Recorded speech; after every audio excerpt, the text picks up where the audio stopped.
इस वक्त की बड़ी खबर उत्तर प्रदेश की सियासत से निकल के आ रही है। बीजेपी की मैराथन के बाद तय हुआ कहां से लड़ेंगे योगी आदित्यनाथ चुनाव। न मथुरा न गोरखपुर, अयोध्या से चुनावी रणभेरी फूकेंगे योगी आदित्यनाथ। दिल्ली में चली 3 दिन मैराथन के बाद भाजपा ने किया तय, अब औपचारिक घोषणा का इंतजार।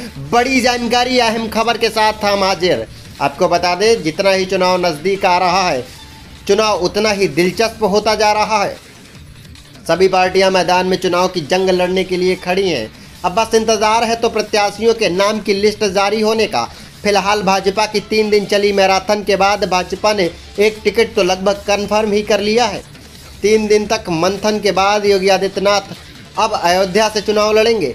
कयास लगाए जा रहे थे योगी आदित्यनाथ की नई चुनावी रणभूमि मथुरा हो सकती है, लेकिन गुड़ा भाग जोड़ घटाने के बाद योगी आदित्यनाथ को अयोध्या की सरजमी पर चुनावी संग्राम करने का उत्तरदायित्व प्राप्त हुआ है।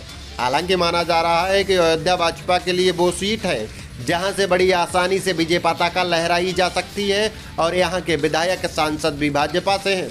ऐसे में देखना बड़ा दिलचस्प होगा कि योगी आदित्यनाथ के सामने समाजवादी पार्टी किस चेहरे को उतारेगी। वर्तमान स्थिति में सियासी चाल के सामने धराशायी होती जा रही है भाजपा।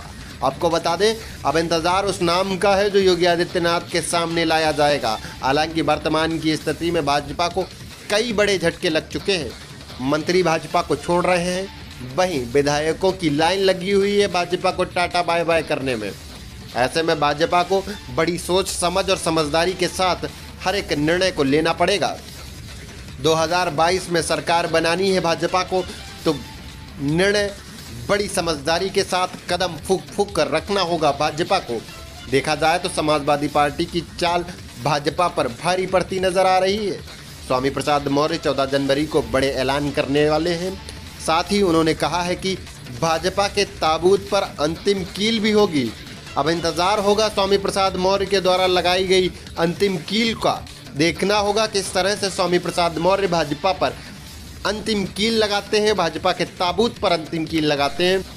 फिलहाल चुनावी परिणाम आने के बाद ही पता लगेगा कि जनता किसके ताबूत पर अंतिम कील लगाती है, किसे चुनावी रणभूमि से बाहर करती है और किसको ताज पहनाती है, किसको अपना राजा स्वीकार करती है। आप देख रहे हैं यूपी अपडेट। खबरों में रहना है नंबर 1, तो देखते रहिए यूपी अपडेट 24x7।